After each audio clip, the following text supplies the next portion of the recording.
Hi everyone, welcome to अपनी कक्षा 9th and 10th। I hope आप सबकी टर्म 2 की तैयारी काफ़ी अच्छी चल रही होगी। ऑन कमेंट सेक्शन में काफ़ी बच्चों ने कहा कि भैया 10 दिन हो गए एग्जाम को हुए, आपने कोई स्ट्रैटेजी वीडियो नहीं बनाई, आपने कोई टाइम टेबल वीडियो नहीं बनाया, आपने नोट्स नहीं बनाए। भैया ऐसे थोड़ी चलेगा भैया। सही बात है, 11th को हमारे पेपर्स ख़त्म हुए थे और 13th को मेरा वीडियो बन रखा था, मैं पब्लिश पे दबाने वाला था। फिर मैंने सोचा नहीं, स्ट्रैटेजी वीडियो डालने से पहले ये वीडियो डालना बहुत ज़रूरी है। भैया क्या है इस वीडियो में? पर्सनली मेरे हिसाब से आपके साल का सबसे इंपॉर्टेंट वीडियो है ये। भैया ऐसा क्या बताओगे? आगे डिस्कस करते हैं इस वीडियो में, एंड तक देखना है इस वीडियो को। हमने पिछले 10 दिनों में पर्सनली मैंने कमेंट्स देखे बच्चों के, और बच्चे काफ़ी वो हैं, एक्साइटेड हैं, आग लगी हुई है कि भाई टर्म 1 अच्छा नहीं किया लेकिन टर्म 2 में फोड़ेंगे। ये एटीट्यूड बहुत अच्छा है, ऐसा ही एटीट्यूड होना चाहिए कि भाई टर्म 2 में तो हम फोड़ेंगे 100%। बट इस वीडियो में बहुत बट्स आएंगे, तो हमें 3 चीज़ें जो मुझे लगा जो बच्चे अपनी तरफ से सही कर रहे हैं लेकिन फॉलो ढंग से नहीं कर रहे हैं, इम्प्लीमेंट ढंग से नहीं कर रहे हैं, और उस चीज़ का आइडिया गलत से ले रहे हैं। भैया क्या बोल दिया समझ नहीं आया। पहली मिस्टेक, द टाइम टेबल। भैया क्या कह रहे हो? टाइम टेबल ही ना बनाएं? नहीं, टाइम टेबल तो बनाना है, बहुत ज़रूरी है, बहुत पावरफुल टूल है। ये टाइम टेबल है जो लाखों बच्चे बनाते हैं। कब? जब स्कोर अच्छा नहीं आता है। क्या टाइम टेबल है कि 5 बजे उठेंगे। पहला ब्लंडर, हम आज तक 5 बजे नहीं उठे। मम्मी के कहने तक, मम्मी के 10 बार चिल्लाने तक हम 10 बजे उठते हैं, नींद में ऐसे उठते हैं। लेकिन अब हमारा क्योंकि स्कोर अच्छा नहीं आया, हम में आग लगी है, तो हम 5 बजे उठेंगे। बहुत अच्छी बात है अगर आप उठते हो, बट भैया क्या कितने बट हैं इस वीडियो में? हम 5 से 6 क्या बच्चे कहते हैं पढ़ेंगे नहीं, पहले करेंगे एक्सरसाइज। ये जो पहली लाइन है ना, इसमें 2 ऐसी चीज़ें आपने बोल दी जो आपने कभी नहीं करी। ना हमने सुबह उठ के 1 घंटे एक्सरसाइज करी कभी, और ना हम कभी सुबह 5 बजे उठे। फिर ये शाम तक चल जाएगा, मैं पूरा बनाऊंगा भी नहीं। क्या होगा? 5 से 6 एक्सरसाइज होगी, 6 से 8 हमारी 2 घंटे की सिटिंग होगी, फिर मैं 15 मिनट का ब्रेक लूंगा, फिर मैं 2 घंटे और पढ़ूंगा, फिर मैं स्कूल से आऊंगा, फिर मैं 2 घंटे और पढ़ूंगा, फिर मैं 2 घंटे और पढ़ूंगा, फिर आधे घंटे का ब्रेक लेके फिर मैं 2 घंटे और पढ़ूंगा रात के 10 बजे तक, और फिर मैं सो जाऊंगा, और फिर मैं 5 बजे वापस उठ जाऊंगा। सुनने में तो बहुत अच्छा लग रहा है, फॉलो हो जाए तो बोर्ड टॉपर हो तुम। बट लाखों बच्चे टाइम टेबल बनाते हैं, और बोर्ड टॉपर भी ये टाइम टेबल फॉलो नहीं करता है। बोर्ड टॉपर भी ये टाइम टेबल फॉलो नहीं करता है। वो क्या करेगा? वो पूरे साल 5 से 6 घंटे पढ़ेगा, प्रोडक्टिवली पढ़ेगा। 12 घंटे 12वीं में कोई नहीं पढ़ता, और रोज कोई नहीं पढ़ता। ठीक है, 12वीं में हो 5 से 6 घंटे रोज पढ़ लिया, 98% आते हैं। बट हम क्या देखते हैं? वीडियोस देख लेते हैं, हम टाइम टेबल के वीडियोस देख लेते हैं, मोटिवेशनल के वीडियोस देख लेते हैं कि टाइम टेबल बनाइए, सुबह 4 बजे उठिए, रात तक पढ़ेंगे, 16 घंटे पढ़ लेंगे, आप टॉपर बन जाएंगे 10 दिन में। नहीं, ऐसे नहीं। हमारी आदत ही नहीं है सुबह 5 बजे उठने की, हमारी आदत ही नहीं है 12 घंटे पढ़ने की, हमारी आदत ही नहीं है सुबह एक्सरसाइज करने की, और हम ये एकदम से लोड डालते हैं ना बॉडी पे, एक भी चीज़ नहीं होती। तो इसमें क्या कर सकते हैं हम? टाइम टेबल कैसे बनाएं? पहली बात तो इतना रिस्ट्रिक्ट मत करो 5 बजे ही उठूंगा। नहीं उठ पाता कोई भी, कुछ भी हो जाता है। ठीक है, 5 बजे तुम्हें फ्रेश होना है मान लो, और टॉयलेट में पहले मम्मी चली गई, फिर पापा चले गए, फिर भैया चले गए, तुम्हारा तो हो गया टाइम टेबल की ऐसी की तैसी, 6 बज गए।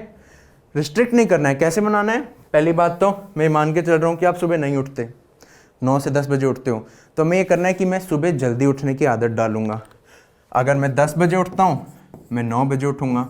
मैं 9 बजे उठता हूँ तो मैं 8 बजे उठूंगा। मेरे को पता है कि लगता है स्टूडेंट्स को कि क्यों है ऐसे इतने धीरे धीरे करना, इसमें तो टाइम लगेगा, सीधा 5 बजे उठते हैं ना, उठ के देखते हैं ना। मैं कहा अभी तक आपने करके देख लिया होगा, इसीलिए वीडियो अब बनाए।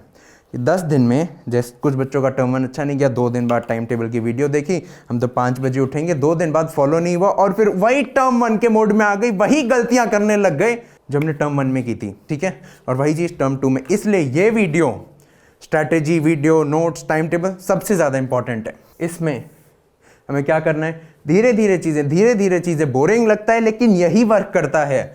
बड़े से बड़े सक्सेसफुल से सक्सेसफुल आदमी के लिए यही वर्क करता है। धीरे धीरे पहाड़ चढ़ना है, तुम यहाँ पे हो अभी ज़मीन पे, तो ऐसे चढ़ोगे ना,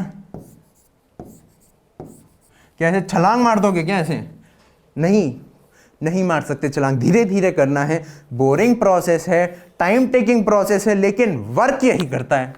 तो अगर हम इस चीज़ को अपने सिनेरियो में डालें तो क्या करना है? पहले हमें ज़्यादा बैठने की आदत होनी चाहिए।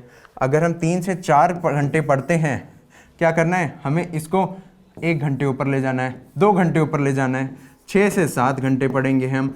स्कूल है तो 5 से 6 घंटे पढ़ेंगे, प्रोडक्टिवली पढ़ेंगे, किसी और चीज़ के बारे में नहीं सोचेंगे, फ़ोन को पास में लेके नहीं पढ़ेंगे, फ़ोन को मम्मी को दे देंगे और फिर पढ़ेंगे। ठीक है, समझ आ गई। धीरे धीरे चीज़ें नॉर्मल, कि इतना रिस्ट्रिक्ट भी मत करो। आप 10वीं में हो भी कि आज मैथ्स है, चलो पहला चैप्टर क्या है, ट्रिग्नोमेट्री टर्म 1 में था, चलो एप्लीकेशन ऑफ ट्रिग्नोमेट्री से स्टार्ट कर लेते हैं। ठीक है, चलो पढ़ेंगे।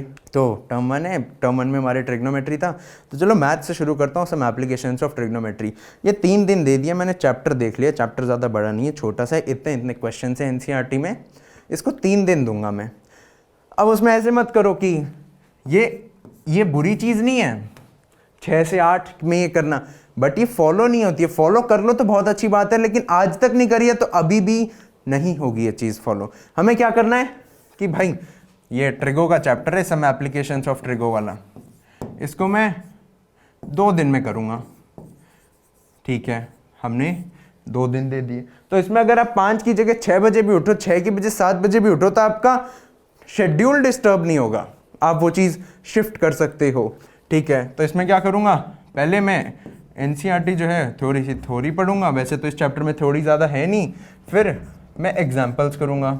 ठीक है, फिर जब मैं एग्जाम्पल्स कर लिए सारे, मैंने थोड़ी हैंड राइटिंग ख़राब है मेरी, उसका थोड़ा सॉरी, तो फिर मैं क्या करूँगा, फिर मैं एक बैक एक्सरसाइज करूँगा हमारी एनसीईआरटी में। चलो एनसीईआरटी में तो साथ साथ ही दी होती हैं, 2.1, 2.2, 2.3।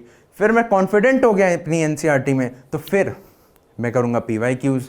और ऐसे कायदे से करना है, भागना नहीं है, भागना नहीं है, चलते रहना है। किसी भी चीज़ में सक्सेसफुल होना है, हमें मार्क्स अच्छे लाने हैं, चलते रहो धीरे धीरे। ये जो चीज़ें हैं ना, इनका मतलब हम बस सुन लेते हैं, समझते नहीं। किसने कहा था मुझे याद नहीं, बट रुकना, चलते रहना है, रुकना नहीं है। ये बहुत ही पावरफुल चीज़ है। इसका मतलब क्या है कि मैं एक क्वेश्चन कर लूँगा, आज मैंने एक एक्सरसाइज कर लिया, आज मैंने एक चैप्टर कर लिया, आज मैंने एक बुक कर ली, आज मैंने 2 सब्जेक्ट्स कर लिए। चलते रहना है, रुकना नहीं है, धीरे धीरे चलते रहो, बट रुकना नहीं है, क्योंकि एक ब्लंडर 10 स्टेप्स पीछे ले आएगा हमें, एक ब्लंडर हमें 10 स्टेप्स पीछे ले आएगा। धीरे धीरे चलेंगे, चलेंगे, भागेंगे भी नहीं, रुकेंगे नहीं और पीछे की तरफ बिल्कुल नहीं जाएंगे। बस इतना ही करना है। ठीक है भैया, समझ आ गया कि धीरे धीरे टाइम टेबल बनाएंगे, टाइम पे धीरे धीरे उठना शुरू करेंगे।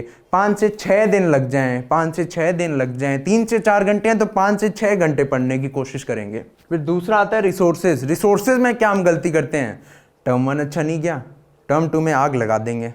क्या करेंगे, चलो एनसीईआरटी तो है ही,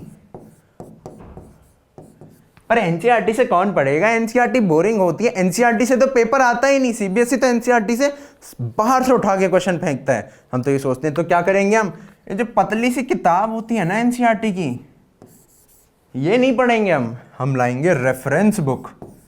क्या लाएंगे, रेफरेंस बुक, जो कि इससे मोटी होगी 3 गुना।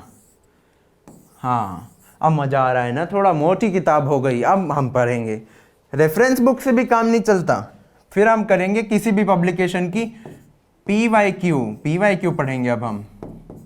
भैया तो ये तो अच्छी बातें हैं ना, आप किताबों पढ़ने पे ऐसे क्यों कह रहे हो। नहीं, वो नहीं कह रहा, तुम समझो। हम 10 साल के पीवाईक्यूज, अरे इन 2 किताबों से कैसे होगा साइंस। चलो एग्जाम्पलर भी करेंगे। मेरी हैंडराइटिंग बहुत ही बेकार है यार, कॉपी में अच्छी है। अब हम करेंगे एग्जाम्पलर।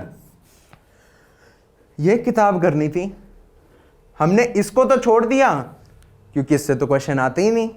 हम करेंगे एक मोटी सी रेफरेंस बुक, हम करेंगे पीवाईक्यूज पिछले 10 साल के, और हम करेंगे एग्जाम्पलर। अब भैया ये तो अच्छी चीज़ है ना, हाँ अच्छी चीज़ है, लेकिन होती नहीं बच्चों से।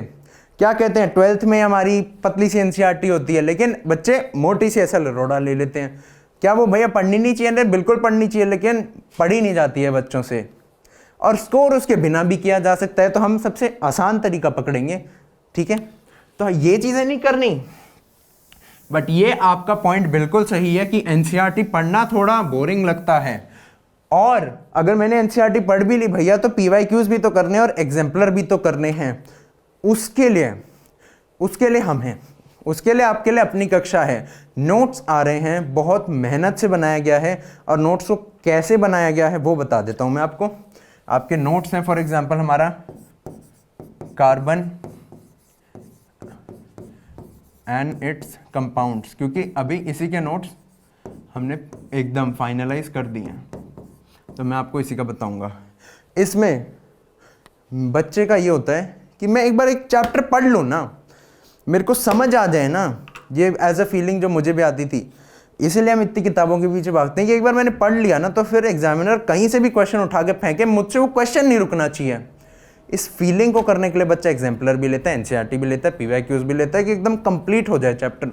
वो यहाँ होगी वो एनसीईआरटी का एक शब्द नहीं छूटा गया है, एनसीईआरटी पूरी कवर करी गई है। इसी में in text back exercise exemplar PYQs integrate किए गए हैं। क्या? PYQs plus NCERT plus exemplar. ओ अब मजा आएगा ना। एक ही नोट्स में हमें एनसीईआरटी कंप्लीट मिल गई, हमें पीवाईक्यूज सारे मिल गए, हमें एग्जाम्पलर मिल गई, और हमें नोट्स में मीम्स रंग बिरंगी चीज़ें सजावट के साथ मिल गई। और ये कहा जा रहा है, भैया कह रहे हैं कि एक क्वेश्चन भी बाहर नहीं आएगा, ठीक है, तो इतना ट्रस्ट रखना है। और बाकी आप नोट्स देखोगे तो आपने जैसे हमने टर्म 1 के एसएसटी के नोट्स बनाए थे जो कि 2 पेजेस के थे, उसका ही बहुत अच्छा रिस्पॉन्स था। तो ये तो डिटेल्ड नोट्स हैं 10 से 15 पेजेस की, जिसकी गारंटी लेते हैं। इसमें एनसीईआरटी कवर किया गया है, सब कवर है। इन्हीं नोट्स को डाउनलोड करके प्रिंट करके 10 से 15 बार पढ़ना है। 3 मोटी किताबों को ना पढ़े, इससे अच्छा एक कंसाइज नोट्स को जो कि काफ़ी इंटेलिजेंटली बनाए गए हैं उन्हें पढ़ना है 10 से 15 बार। ये होती है इंटेलिजेंट स्टडी। यूट्यूब पे देखते हो ना video, smart study versus hard study, मतलब smart work versus hard work, sorry ये है स्मार्ट वर्क। वो जो मोटी मोटी बताई है वो है गधे का वर्क, ठीक है, don't take it otherwise. But वो मजदूरी, गधा मजदूरी नहीं करनी है हमें, हमें स्मार्ट वर्क करना है। हमें मोटी किताब नहीं लेनी है, कंसाइज मटेरियल। नोट्स आपके कल से अपलोड होना शुरू हो जाएंगे, एक एक करके एक एक चैप्टर के डलेंगे, ठीक है भैया, समझ आ गया। टाइम टेबल, रिसोर्सेज, नेक्स्ट चीज़ क्या है? सिलेबस। सिलेबस नहीं पता होता, एंड तक हम क्या कहते हैं, एग्जाम के 10 दिन बचे होते हैं और हम यूट्यूब पे देख रहे होते हैं Hindi syllabus term 2 reduce syllabus. Video download करेंगे फिर पीडीएफ, नहीं नहीं नहीं, वीडियो के लिंक के इसी वीडियो के नीचे डिस्क्रिप्शन में आपको सिलेबस मिल जाएगा, रेड्यूस सिलेबस, कि क्या क्या आ रहा है उसका प्रिंट निकलवाना इस वीडियो के बाद और दीवार पे छपा देना। पूरे टाइम दिखना चाहिए कि सिलेबस में आ क्या रहा है, कुछ भी फालतू तो नहीं पढ़ रहा मैं। बाकी नोट्स में आपका जो जितना आ रहा है उतना ही है, अगर आप नोट्स को फॉलो करते हो उसमें तो दिक्कत ही नहीं है। बट मैं अगर कुछ भी कहीं से भी पढ़ रहा हूँ तो मुझे पता होना चाहिए कि क्या आ रहा है। कार्बन एंड इट्स कंपाउंड्स में होमोलोगस सीरीज ही आ रही है, कुछ और तो नहीं पढ़ रहा मैं।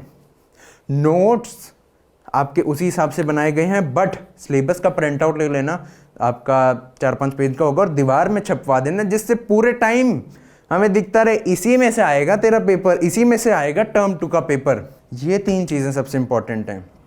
आपके नोट्स सेकेंडरी आते हैं, बाकी चीज़ें सेकेंडरी आती हैं, पढ़ाई सेकेंडरी। माइंडसेट जो है, जो गलतियां हमने टर्म 1 में करी वो नहीं करनी है हमें।